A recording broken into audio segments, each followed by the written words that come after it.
Benê aqui no estúdio do iBusiness Cast vai contar pra gente, Benê, que computadores são aqueles que o público, ao entrar no iBusiness, já se depara. Conta pra gente o porquê daquela exposição, que história contam aqueles computadores. Bom dia, Adriana, bom dia a todos. Aquilo começou com um desejo de um garoto de 10 anos na década de 80, finalzinho, no meio da década de 80, que via a expansão dos computadores e achava que aquilo lá sempre seria o futuro. Mas, interior do Brasil, sem recursos, sem acesso a essas informações, nos contentávamos ali por ver, de vez em quando, uma aula, tudo. Até que a década de 90 chegou, comecei a trabalhar, e nessa época eu já sabia que eu trabalharia com tecnologia, já comecei a trabalhar com desenvolvimento, né, já na era dos PCs, mas aquela visão daquele garoto, daqueles computadores, aquelas coisas diferentes, né, monstruosas, difíceis, que precisaria ser de um engenheiro, e a tecnologia foi evoluindo, foi evoluindo, foi evoluindo, e como nesse mundo tem doido para tudo, né? Eu costumo dizer que eu tenho um bug não mapeado no meu código genético. Então, já há alguns anos, acredito que uns 10, 12 anos, eu comecei a juntar algum daqueles computadores icônicos daquela época e montar uma coleção particular. Só que quando você entra nesse mundo, ele parece que te abraça e as coisas vão aparecendo e você vai vendo, vai existindo coisas que você não imaginava. É uma comunidade mundial muito grande e você entra e se apaixona cada vez mais. Aí eu comecei a me aprofundar também, não só nos nacionais, que eram os mais fáceis de conseguir, mas em alguns internacionais.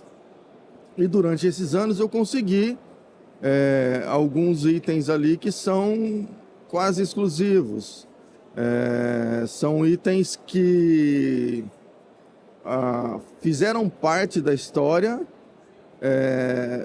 Tem um ali que nós usamos computadores hoje devido à forma, por ele ter existido. Qual deles, Benê?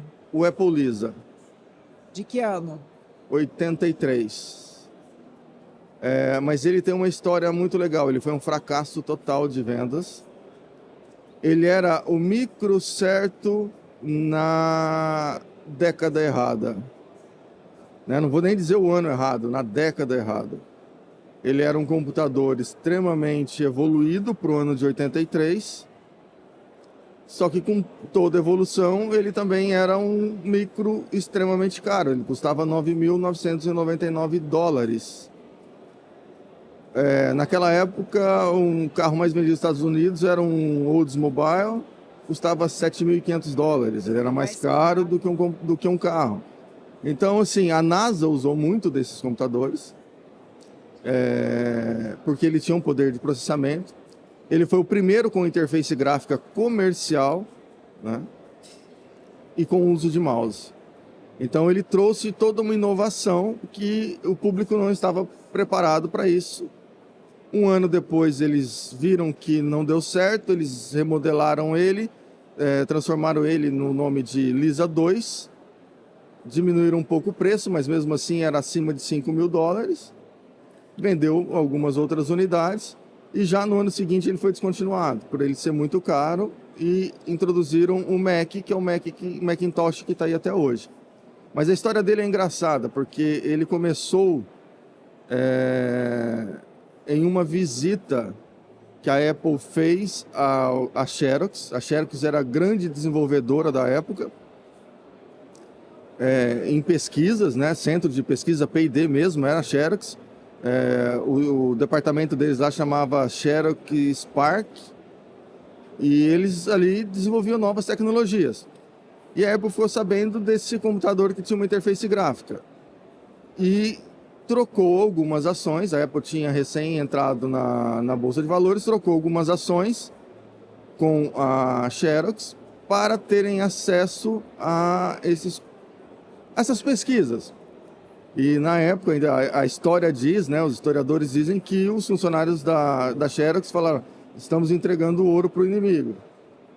E o Steve Jobs tem uma entrevista dele que ele fala assim: não, 15 minutos, com 10 minutos que eu vendo aquilo ali, eu sabia que era o futuro da computação. Eu cheguei e fiz o pessoal trabalhar em cima dele. E eles começaram a trabalhar naquilo lá, mas era uma coisa nova, demorou para se formar. Houveram-se briga, porque trabalhar com o Steve Jobs nunca foi fácil. Ele foi convidado a se retirar do projeto por livre e espontânea pressão, né? E ele não gostou muito disso. E o projeto rodou, o computador funcionou, teve alguns erros e tal, mas ele é tido assim como o grande fracasso que alinhou como a computação surgiria dali em diante. Sem aqueles comandos difíceis, com o mousezinho, no clique e no arrasta, ali. E estima-se que foram fabricadas cerca de 70 mil unidades dele. Quase 10 mil unidades foram enterradas, destruídas. Por quê? Porque a Apple achou que ele ia sujar a imagem dela. Não se sabe muito bem a história. E foi quando a Apple também mudou a filosofia dela de produto que ela tem até hoje, né? Estragou, troca, porque o conserto vai ficar mais caro, não vai funcionar, né? Então ela mudou a filosofia e resolveu destruir esses computadores, apagando uma parte da história, mas naquela época ela achava que estava certa, mas hoje se viu que ele é um computador extremamente valioso para a história da computação, porque foi onde tudo começou: o mouse, o teclado, o monitor ali, tudo integrado num só, facilidade. Ele já vinha com recursos de processador de texto, planilha de cálculo, o PowerPoint que a gente conhece hoje. Então, assim, ele foi muito revolucionário. Ele era o computador ideal para a indústria, que a indústria ainda não estava preparada para ele. E ele é extremamente raro, extremamente difícil de conseguir um ali. E tem outros também, tem o Apple II original, que foi lançado em 77, junto com o outro que está ali também, o TRS-80, eles começaram a história. Tem um outro, esse eu não tenho ainda, que chamam a Tríade 77. Foram 3 computadores lançados, personal computers, né? Foram lançados em 77, que deram origem a tudo. Foi o Apple II, o TRS-80 e o Commodore PET. Antes disso existiam computadores de grande porte, mas eles não eram computadores para se ter em casa. Ocupavam espaço.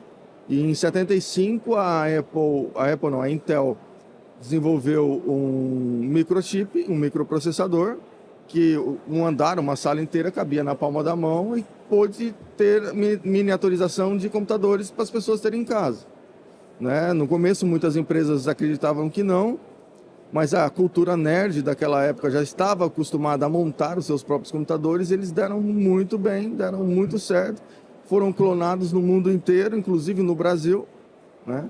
No Brasil nós não temos muitas dessas unidades porque havia um embargo de importação, né, nesse período militar ali, que só acabou com a entrada do Collor.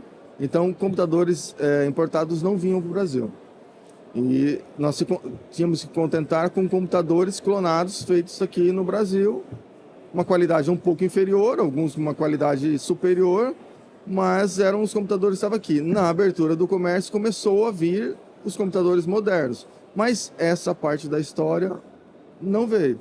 Aí eu e várias pessoas no Brasil estamos contando a história, temos lá nossas coleções e brincamos, nos divertimos nas restaurações e tudo. Era para ter um computador aqui que não deu, ele não coube, eu não consegui trazer.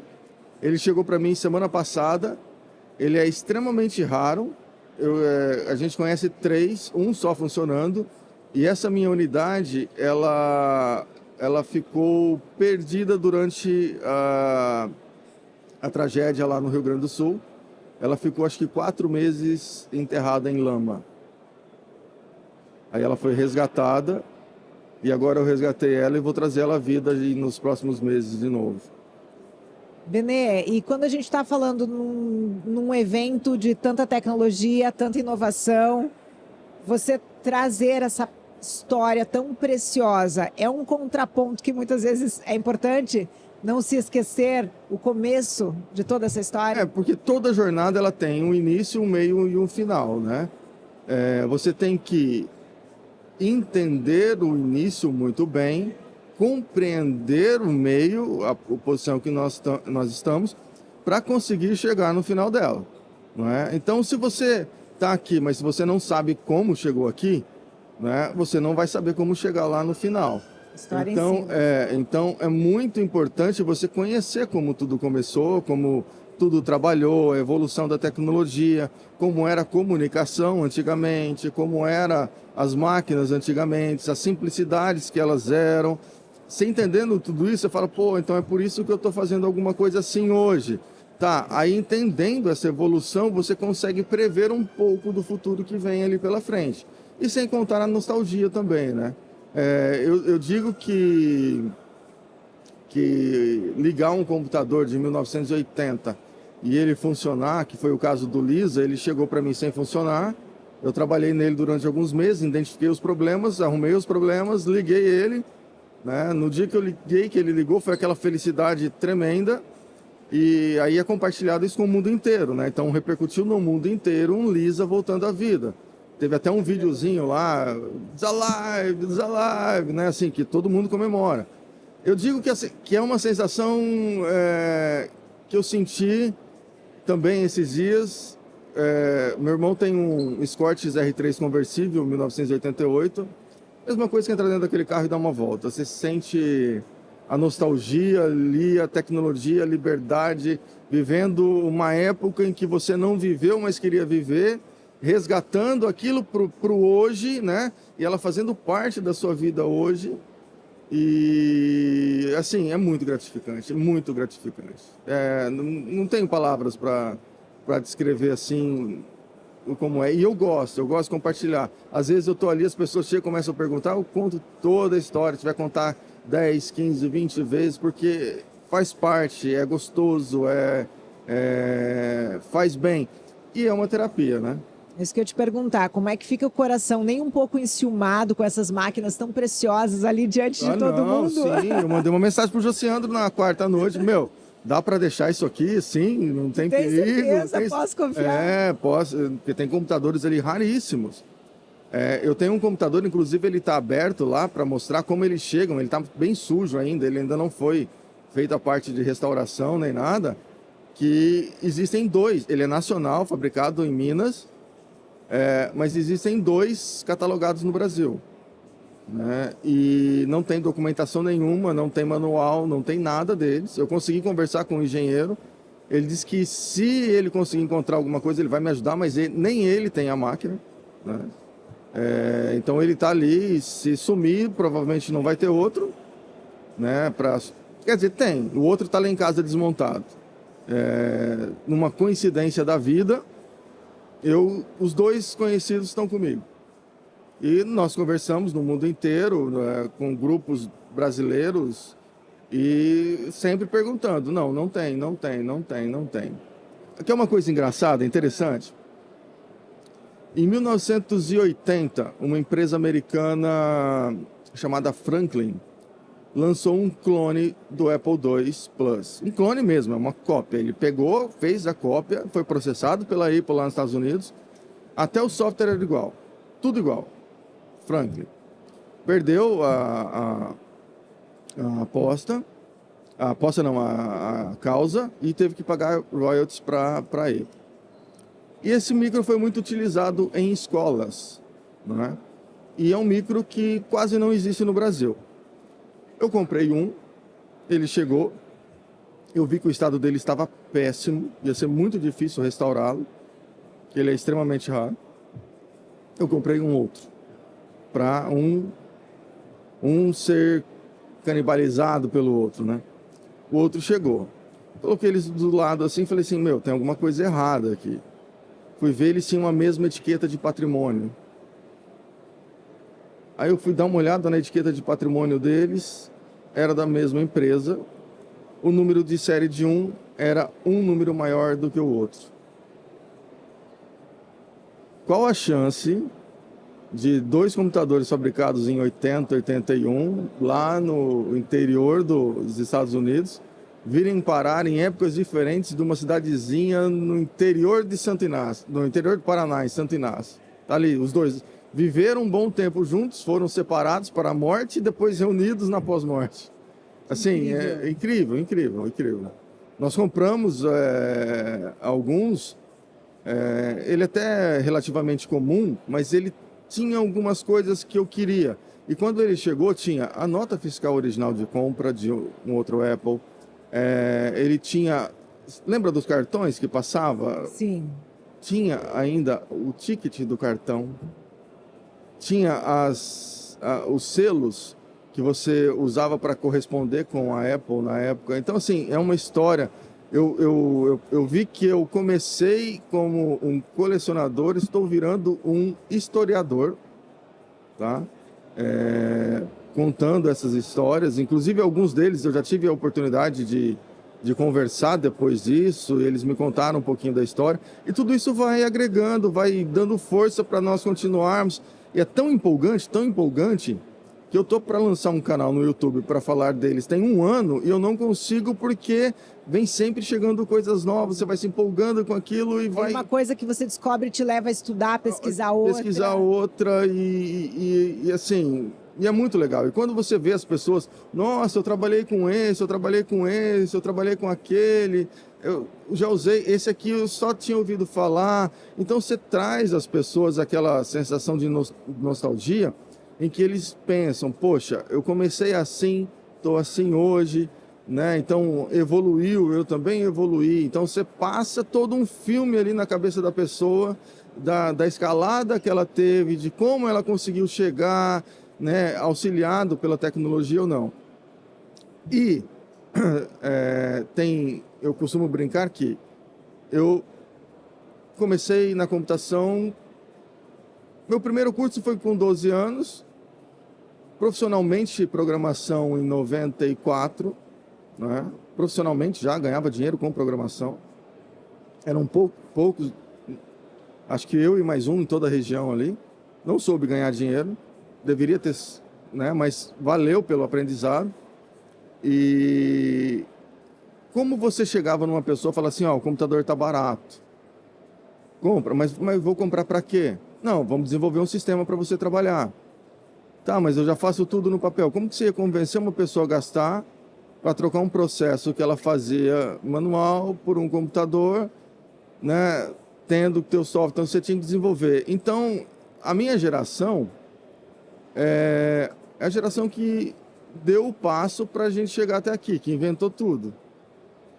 O que nada tinha, tudo era inventado, tudo se tinha que inventar. Tem uma piadinha que diz que um adolescente passando por um velhinho lendo um livro. Nossa, que tédio, né? Para que sentar e ler um livro? Eu tenho tudo aqui no meu telefone. E foi. No outro dia o velho ali no livro e tal. De novo, meu, já falei, aqui cabe tudo. Aí trocou, no outro dia já era um outro livro, uma revista. Ah, o senhor trocou, né? Ó, se tivesse com um desse aqui... o senhor só iria abrir um outro aplicativo, não precisa estar com outro papel na mão. Mas tá certo, o senhor não sabe, né? Porque na tua época não tinha. Ele falou, não, você tem razão, cara, na minha época não tinha. Foi por isso que nós inventamos. Então, assim, nós vivemos, os provedores mesmo, nós inventamos a internet no Brasil, a forma de dissipar a internet no Brasil. Então, é parte da minha natureza, da minha geração, né? Não se contentar com não. Não, se não com tem... não dá. Com não dá. Não dá. Assim, eu chego num lugar, meu, mas faz assim, faz uma venda. Não, não dá. Dá. O sistema não permite. Eu falo, me dá 5 minutos no teu sistema que eu faço ele permitir. Então, assim, se não dá, é porque ainda não foi tentado. Perfeito. O homem pousou na Lua em 69 com um computador que qualquer relógio hoje, teoricamente, teria mais tecnologias. Então, quer dizer, só muda o grau de dificuldade, mas tudo é possível. A gente consegue fazer tudo. E aquilo ali é isso. Para que ele serve? De vez em quando eu ligo lá, faço algumas coisas nele, mas não uma operação complexa. Mas daria para fazer uma operação complexa? Daria, ele já fez operações complexas. Né? Só que hoje ele é contraprodutivo, porque ele é mais lento, mas dá para fazer. Mas assim, o prazer de você pegar um computador que estava 30, 40 anos sem ligar, você estuda o circuito, você aí aprende eletrônica, aprende tudo, vê, identifica o componente que está com problema, troca o componente, o computador liga. Assim, para quem tem um bug no código genético, é o êxtase, assim, sabe? É maravilhoso, maravilhoso. Só que também é viciante. Você quer mais, quer continuar, quer ter. Então, o que está ali é uma parte da minha coleção, que já não é mais a intenção de ter uma coleção, já vai ser realmente um museu. E agora, com essa exposição aqui, eu publiquei em alguns grupos, algumas comunidades, já estão perguntando onde vai ser a próxima. Então, quer dizer, já está tomando forma de que vai rodar o Brasil. Um americano me perguntou como é que vai ser a próxima, se vai ter para lá, se não vai ter. Eu falei, vocês estão com tudo aí, mas aqui não tem, assim, né? Até tem uma pessoa que acompanha aqui de Foz, ele deve vir hoje. Então, assim, é muito gratificante. É gostoso saber que é seu, mas é gostoso saber que é ali a história. É como você entrar numa biblioteca ou estudar uma mitologia antiga, né? Só que essa mitologia antiga, ela não é tão antiga assim, ela é recente, você viveu ela. E é muito difícil para algumas pessoas entenderem que a história, ela sempre é contada, né? Mas algumas vezes você faz parte da história contada e você só percebe isso quando ela passou. Você fala, eu fiz parte dessa história. Então, como que eu vou contar para os outros que eu fiz parte dessa história? Eu estou entendendo que é através dos computadores. E assim, veio mais máquinas que não couberam e ainda ficaram um monte lá em casa. Minha mulher está louca comigo porque está na minha casa. Uma bagunça, sabe? Agora eu prometi para ela que eu vou dar uma organizada, arrumar um outro local. Mas é muito gratificante, é muito gostoso. É o que me fez sair da pressão que eu vivia todos os dias e distrair um pouco com aquilo ali e ter prazer com isso. Virou uma paixão. Mas uma paixão, assim, como um filho, porque tá lá, você sempre quis, você cobiçou e te ajudou, né? Na verdade, me ajudaram a chegar onde eu cheguei. Se não fosse ele, se não fosse essa evolução, a gente não chegava. Mas, poxa, você vê a história, você ouvir a história de outros, e quando você começa a pesquisar e você vê as nuances dela, isso vai se tornando, aqueles caras eram demais, como aqueles caras conseguiram fazer isso, né? Como que aqueles caras saíram do nada para... E aí você vai admirando ainda mais aquelas pessoas que estão lá. Então eu ainda estou aproveitando uma época que alguns ainda estão vivos, alguns nós conseguimos contatos, conversa, né? Discute, eles entram, eles vêm, alguns até vêm atrás, que quando você publica alguma coisa, eles falam, poxa, eu trabalhei nesse projeto, né? Eu fiz isso, fiz aquilo outro. Então é muito gratificante, eu gosto muito. Bacana, Eu não gosto de expor nada da minha vida. Minha vida é muito fechada, rede social, mas isso é uma coisa que eu adoro e não sei quando eu vou parar. Às vezes você perde o juízo querendo mais e mais e mais e mais e mais e mais. E ali tem máquinas assim. Tem uma máquina ali que ela veio por acidente, que ela era usada em aviação militar. para coletar os dados, mas não tem informação dela. A gente supõe algumas coisas e aí é que tá a graça. Você vai, conta a história, eu até brinco. Tá, mas isso aqui faz o quê? Bom, não posso dizer, mas se você quiser saber, eu vou ter que te matar depois, né? Que os espiões falam, né? Aí abre lá, vê tudo. Funciona, mas a gente não sabe qual é o real motivo dela existir. Né? Então, é assim, é ter para funcionar, né? É conseguir funcionar. Fazer funcionar. E tem uma comunidade muito grande no Brasil, muito grande no Brasil, no mundo inteiro, que ajuda mesmo, que você não fica... são pessoas que te ajudam porque querem que você consiga, não aquelas pessoas que, se ele conseguir vai ser mais um, se ele não conseguir só eu vou ter. Não, os caras ajudam porque querem ajudar, querem... É a geração sadia, são aqueles senhores de 50 e poucos anos que continuam tendo a cabeça de 16,5 como a minha, né? Então, que conseguiram seu sucesso na vida e veem que as gerações precisam conhecer essas histórias para poderem evoluir. Mas é gratificante demais. Valeu, bacana, Benê. Obrigada por compartilhar a sua história aqui no iBusiness Cast. Te convido para ir lá depois, ver um pouquinho para te mostrar quais são. Vamos lá.